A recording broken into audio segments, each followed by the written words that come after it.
Join me, friends, as I make a watermelon out of this cute little clearance box I got. Hey everybody, it's Colette with Blessings Craft Therapy, if you didn't know, and if you did, thank you so much for coming back. So I got this little box at Michael's on clearance. I was there for it, but I looked at it and I was like, you know what, I see.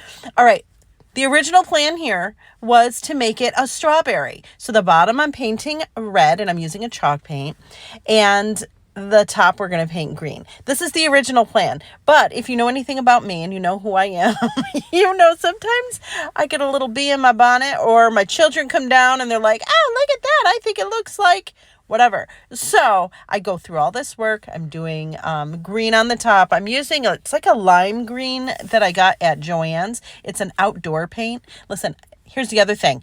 I always use whatever's in my stash. I know there's probably a better paint choice that I could have used, but I didn't have a better paint choice, so we went with what we had.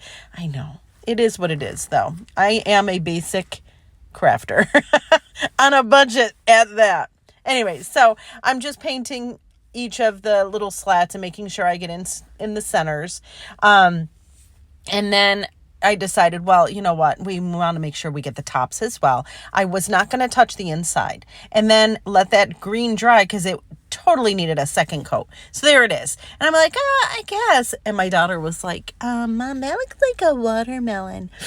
Darn it, she's right. So all that work, now we're going to paint over it with green. I know. Trust the process, though, friends. Trust the process. So we went over, and you could see how awful it looks when you put that first green coat on. It just looks awful. But my vision was that this red underneath would give it almost like an ombre look. So the bottom is going to be a little darker than the top. I don't know. Listen, I was thinking I was doing something. I was a little bit, but it's fine. It's fine. So you'll see here again, I am just giving it a second coat. Same song, second verse from the first one, right? And then I decided to go over with my dauber because I do not like the brush strokes that I could see on it. So just go over the entirety of the outside with the green with the dauber. Note to self, I probably should have used a bigger dauber because this took a hot minute. I also did the bottom the same way. Let it dry really well. Once that was dry, look at how adorable. Right? Like, okay, you see the vision coming together? All right. So then I took some of this chalkboard paint from Dollar Tree. I put a little bit on my little wax paper, and I always practice just to make sure I can get it right. And then look what happened. It made a cute little heart. Listen, I know this is a side note, but look at how cute it is.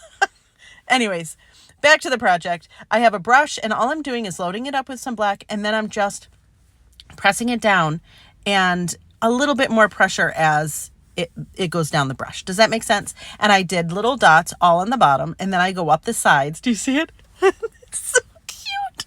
Anyways, calm down, Colette. It's okay. I did this all on each of the sides. Do as many or as few as you want. All I'm going to say, though, is don't get crazy about them being perfect because seeds aren't perfect. And look at, now they're dry, and look at how cute it is. I am so there for it. Look at how adorable it is. Super cute. You could use it on your desk. You could also use it on your picnic table. Put some napkins or cutlery or whatever, or your little condiments. I don't know. I don't care what we're going to use it for. I love it. It makes me smile.